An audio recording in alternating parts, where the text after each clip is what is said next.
नमस्कार प्रिय मित्रों, मैं अंजू शर्मा संस्कृत जिम्नम में आप सभी का स्वागत करती हूँ। मित्रों, मैं सभी से अनुरोध करूंगी, जितने भी मित्र हमारे लाइव आते हैं कृपया वीडियो को पूरी देखा करें, क्योंकि हमारे जो भी हमने आप सभी को बताया है टीजीटी और एलटी के अनुसार जो हमारे व्याकरण की कक्षाएं चल रही हैं वो बहुत ही महत्वपूर्ण है और बहुत ही महत्वपूर्ण टॉपिकों को लेकर चल रही हैं, जिनमें आप सभी को एक एक पॉइंट यानी कि एक एक बिंदु को बहुत अच्छे से क्लियर कराया जा रहा है। तो आप सभी लोग कृपया वीडियो पूरी देखा करें और वीडियो आप सभी को पसंद आती है तो वीडियो को लाइक अवश्य किया कीजिए और साथ ही साथ जो हमारा चैनल है उसके लिंक को आप अपने मित्रों के साथ शेयर कर दीजिए। और जिन भी मित्रों ने चैनल को सब्सक्राइब नहीं किया है कृपया चैनल को सब्सक्राइब कर लीजिए, जिससे कि मेरी आने वाली सभी वीडियो की नोटिफिकेशन आप तक समय से पहुंचते रहे और आप सभी लोग हमारी वीडियो को देख सकें। तो मित्रों, जैसा कि हमारी द्वितीय विभक्ति चल रही थी और हमारे कुछ जो नए मित्र हैं वो भी जुड़े हैं, साथ ही साथ जो हमारे पुराने मित्र लाइव देखते हैं वो तो सभी देखते ही हैं, जिनमें समीम वानो जी हैं, प्रियंका जोशी जी हैं और विपुल जी हैं, हमारे जो क्या नाम है आशीष जाट जी हैं और हमारे जयपुर से एक मित्र RK चौधरी जी भी जुड़े हुए हैं। तो सभी मित्र कृपया अपने मित्रों के साथ वीडियो की लिंक को शेयर कर लीजिए। और आज हम लोग जैसा द्वितीय व्यक्ति हमारी चल रही थी तो द्वितीय व्यक्ति के काफी सूत्रों का अध्ययन मित्रों हम कर चुके थे और आज जिस सूत्र का अध्ययन करेंगे वो हमारा यहाँ लिखा हुआ है। वो जो सूत्र है वो क्या है?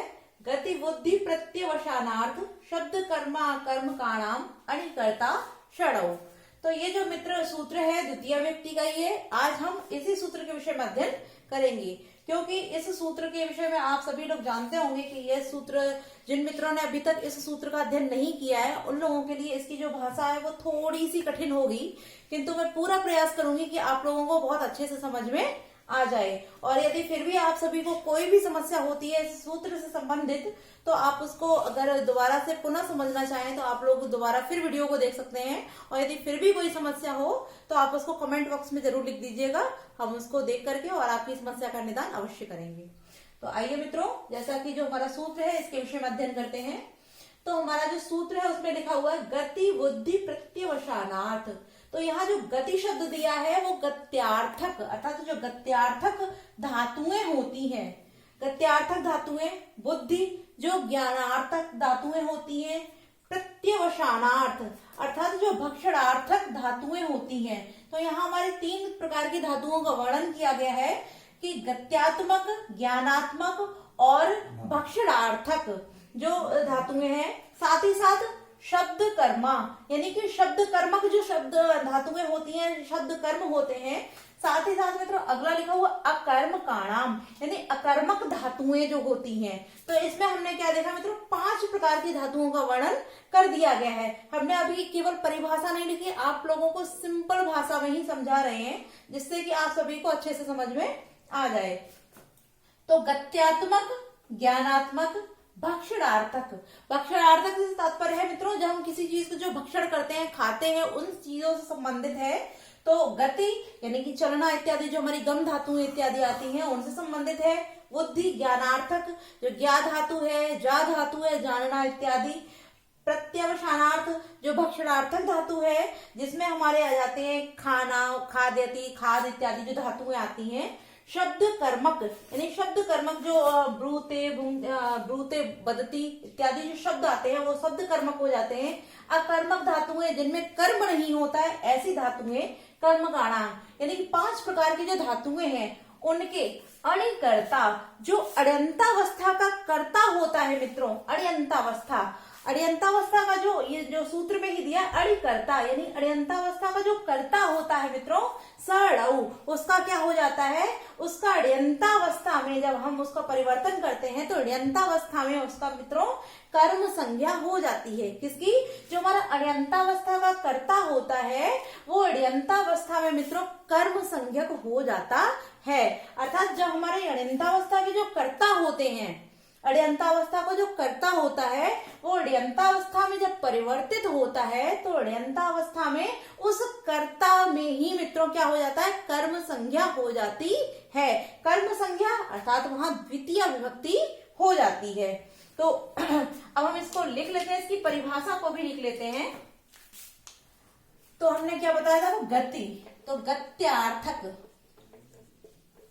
गत्यार्थक, बुद्धि अर्थात ज्ञानार्थक, ज्ञानार्थक, प्रत्यवसानार्थ यानी भक्षणार्थक, भक्षणार्थक,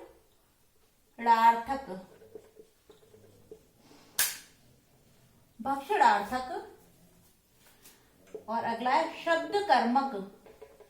यहां जो हमारा दिया गया है शब्द कर्मक, शब्द कर्मक और अकर्मकाणाम अर्थात अकर्मक, अकर्मक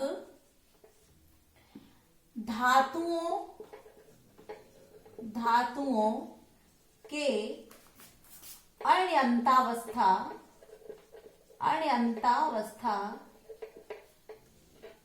के कर्ता को अब इसमें क्या होता है ड़व, ड़व से तात्पर्य मित्रों यहाँ अण्यन्तावस्था है। तो अण्यन्तावस्था के कर्ता को अण्यन्तावस्था में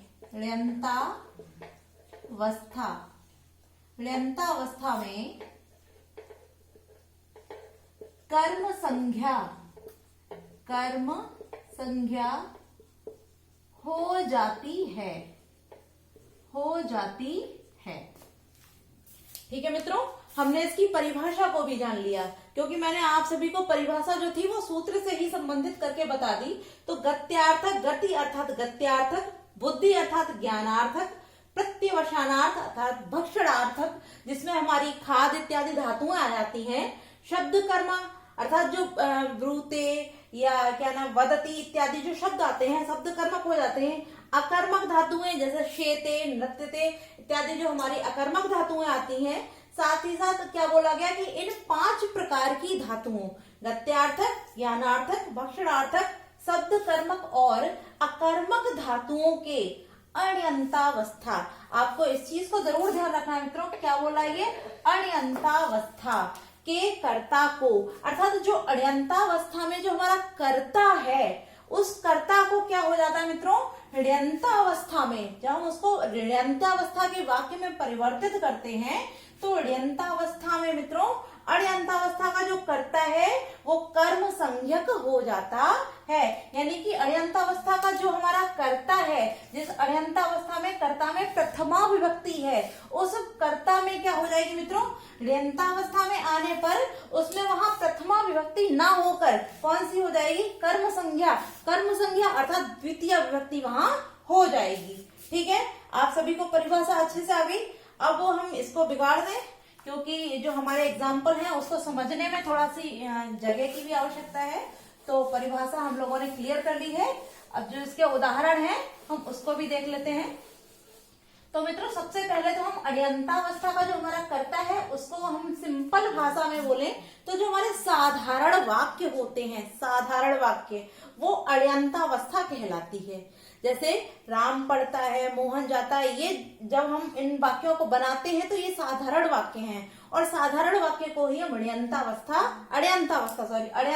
कहते हैं। और जो हमारी ऋण्यन्तावस्था होती है उसको हम प्रेरणार्थक बोलते हैं, अर्थात जब किसी से प्रेरित होके कोई कार्य किया जाता है या प्रेरित करके जब हमसे कोई कार्य करवाता है तब वह मित्रों अण्यन्तावस्था में परिवर्तित हो जाता है। तो इसके एग्जाम्पल हम लिख लेते हैं। तो एक तरफ हम लिखते हैं अण्यन्तावस्था के वाक्य और दूसरी तरफ हम लिखेंगे मित्रों इसके ऋण्यन्तावस्था के वाक्य, अर्थात जो हमारा अण्यन्तावस्था है इसके वाक्यों को हम ऋण्यन्तावस्था में किस प्रकार से बनाएंगे उस चीज को। तो यहां हम लिखते हैं मित्रों सेव को ग्रामम गच्छति,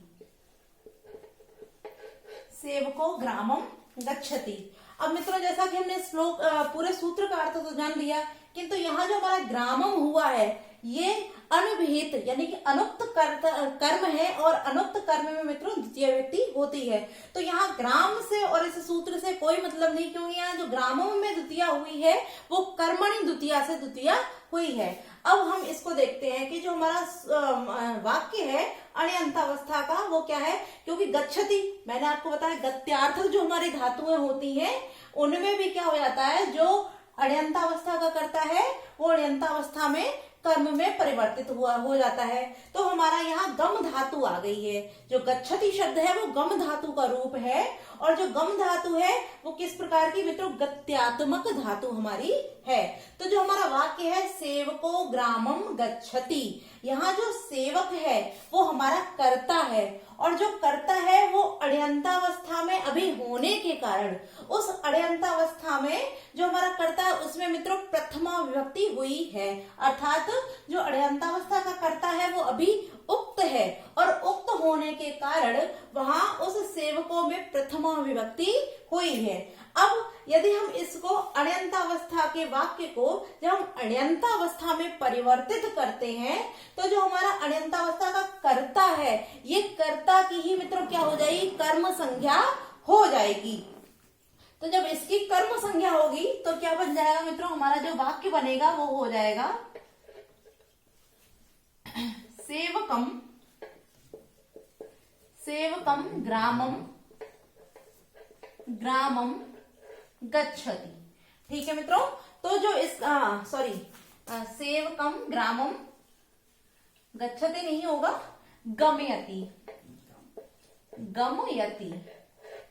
ठीक है मित्रों, तो जो इसका अण्यंतावस्था में जो वाक्य बनेगा वो हो जाएगा, जो हमारा अण्यंतावस्था में सेवको ग्रामम गच्छति अर्थात सेवक गांव को जाता है, तो जो हमारा सेवको है करता है अण्यंतावस्था में करता है उसकी मित्रों अण्यंतावस्था में कर्म संज्ञा हो गई है। अब वो कर्म संज्ञा कैसे हो गई, इसको हम एक शब्द जोड़कर आप सभी को क्लियर करा दे। कहते हैं इस शब्द में इस वाक्य में एक शब्द जोड़ देंगे आगे, स्वामी स्वामी। तो अब हम इसको बहुत अच्छे से क्लियर कर लेंगे। तो यहाँ क्या हो रहा है मित्रों, यहाँ ये बोला जा रहा है कि सेवक गांव को जाता है।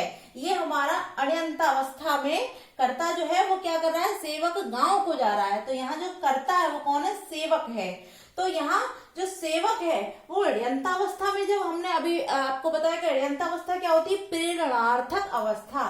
तो यहाँ क्या हो जाएगा कि जो सेवक है वो गांव को जा नहीं रहा, उसको गांव को भेजा जा रहा है, जवाया जा रहा है। तो जब जवाया जा रहा है तो कोई ना कोई प्रेरणा देने वाला होगा, अर्थात कोई कार्य को करवाने वाला अवश्य होगा। तो जो सेवक है उसको कौन मित्रों करवा रहा है, तो जो स्वामी है अर्थात उस सेवक का जो स्वामी है वो क्या करवा रहा है, स्वामी सेवकम ग्रामम गमयति अर्थात स्वामी सेवक को गांव जवाता है। यानी जो सेवक है वो स्वयं नहीं जा रहा है, स्वामी उसको जवा रहा है अर्थात भेज रहा है वहां पर। और यहाँ भेजने के कारण ही जो हमारा अण्यंतावस्था का कर्ता था उस अण्यंतावस्था के कर्ता को अण्यंतावस्था में मित्रों कर्म संज्ञा हो गई है। किंतु यहाँ जो ग्रामम है इसकी जो कर्म संज्ञा है वो इस सूत्र से नहीं है, वो कर्मणि द्वितीय सूत्र से यहाँ ग्रामम में हमारी द्वितीय व्यक्ति हुई है। किंतु जो अण्यंतावस्था का कर्ता था उसकी जब अण्यंतावस्था में सेवकम द्वितीय व्यक्ति हुई है वो किससे हुई है मित्रों, वो हमारे इस सूत्र के द्वारा हुई है। क्योंकि जो गच्छति धातु है वो गत्यार्थक है और अण्यंतावस्था में जो सेवक था वो स्वयं गांव जा रहा था। साधारण अवस्था में मैंने जैसे पहले ही बता दिया कि जो अण्यंतावस्था के कर्ता होते हैं, जो वाक्य होते हैं वो साधारण होते हैं। तो इसका सिंपल अर्थ हो गया कि जो सेवक है वो गांव को जाता है, वो अपनी स्वेच्छा से जा रहा है। किंतु जब इसको अण्यंतावस्था में हम करेंगे तो यहाँ सेवक स्वयं नहीं जा रहा है, उसका जो स्वामी है वो उसको आदेशित करके या किसी भी प्रकार से सेवक को क्या कर रहा है, गांव जवा रहा है अर्थात गांव को भेज रहा है। इसीलिए इसका जो वाक्य बन जाएगा मित्रों वहां सेवकम में कर्म संज्ञा हो जाएगी और जो रूप बनेगा वो क्या हो जाएगा, स्वामी सेवकम ग्रामम गमयति अर्थात स्वामी सेवक को गांव जवाता है या भेजता है। ठीक है। अब जो इसका दूसरी हमारी बुद्धि वाला शब्द है, बुद्ध यानी ज्ञानार्थक जो धातु है उसका हम एक एग्जाम्पल देखते हैं। तो इसका हो जाएगा शिष्याः, शिष्याः व्याकरणं, शिष्याः व्याकरणं विदन्ति, शिष्याः व्याकरणं विदन्ति। अर्थात शिष्य जो है व्याकरण को वेद रहे हैं या पढ़ रहे हैं, उनका अध्ययन कर रहे हैं। ठीक है मित्रों, तो शिष्य जो है वो व्याकरणम विदन्ति, जो शिष्य है वो व्याकरण को विद रहे हैं, अर्थात उसका चिंतन मनन कर रहे हैं, उसको जान रहे हैं। अब जो हमारा यहाँ अड़यंतावस्था का जो वाक्य है, इसमें जो हमारे शिष्य हैं, जो शिष्य है मित्रों वो क्या है, अड़यंतावस्था में करता है।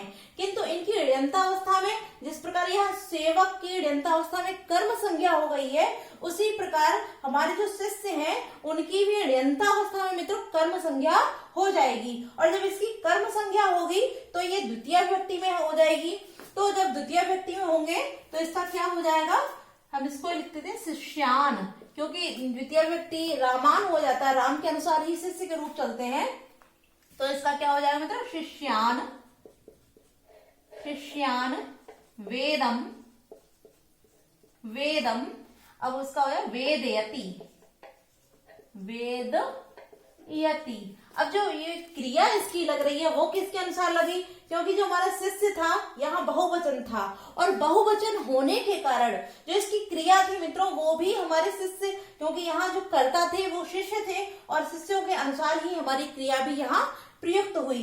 किंतु अड़यंतावस्था में जब हम वाक्य को परिवर्तित करते हैं तो मित्रों क्योंकि ये वाक्य क्या हो जाते हैं, प्रेरणार्थक वाक्य होते हैं। और प्रेरणार्थक का अर्थात है कि जब हमें कोई प्रेरित करता है किसी कार्य को करने के लिए तब हम उस कार्य को करते हैं। तो यहाँ जो शिष्य थे वो व्याकरण को स्वयं पढ़ रहे थे, स्वयं उसका अध्ययन कर रहे थे, चिंतन मनन कर रहे थे।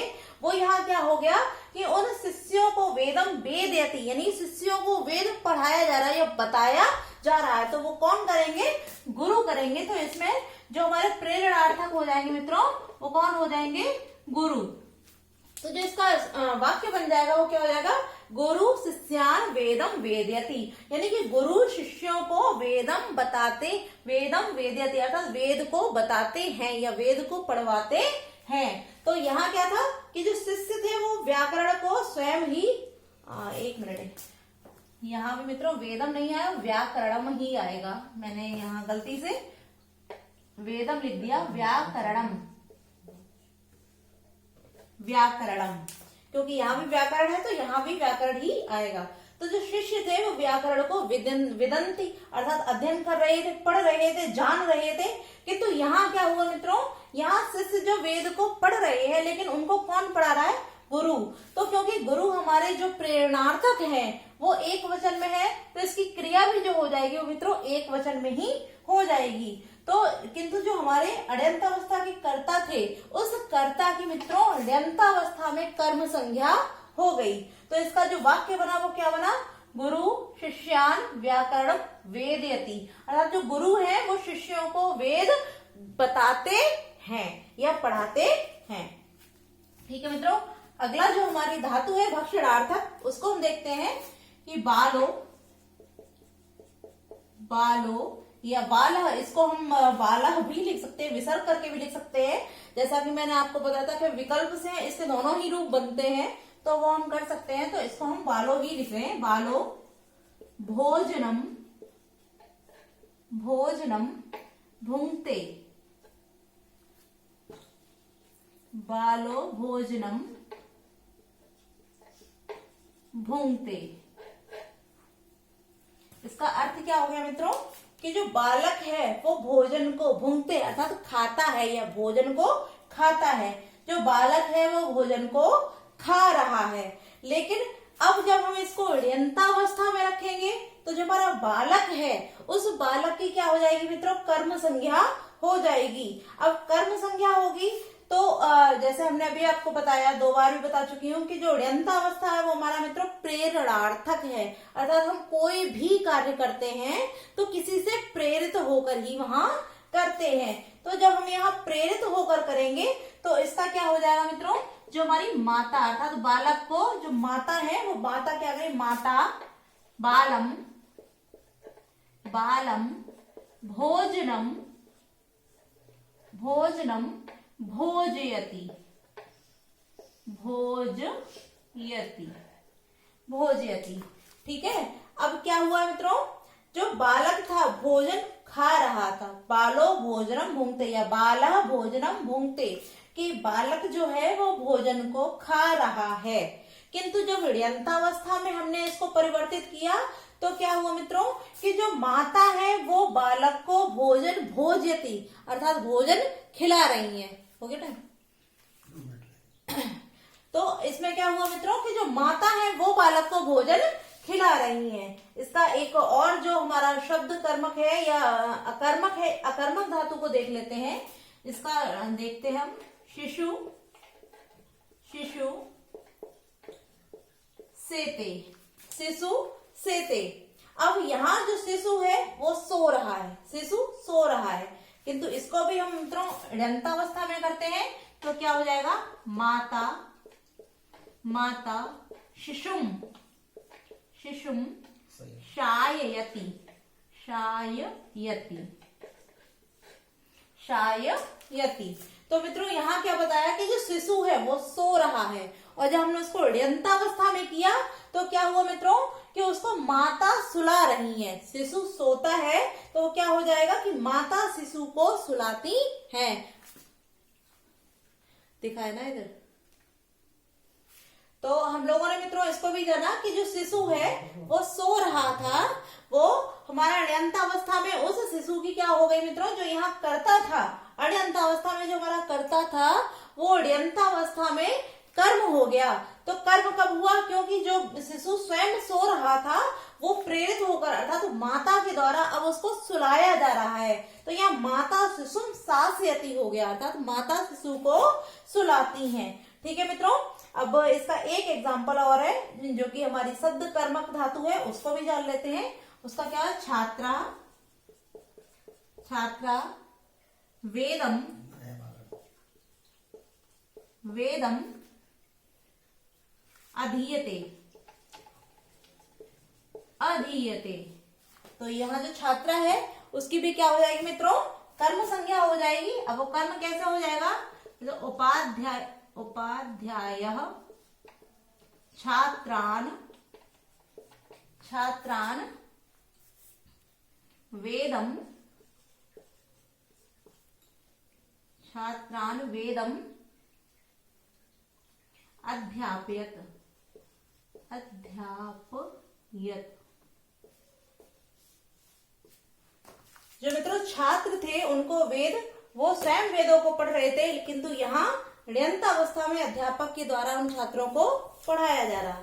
तो मित्रों आज के लिए बस इतना ही, और आपको कक्षा अच्छी लगी होगी तो हम कल इसके आगे के जो अपवाद है उनको लेकर आएंगे। तो आज के लिए इतना ही मित्रों, नमो नमः।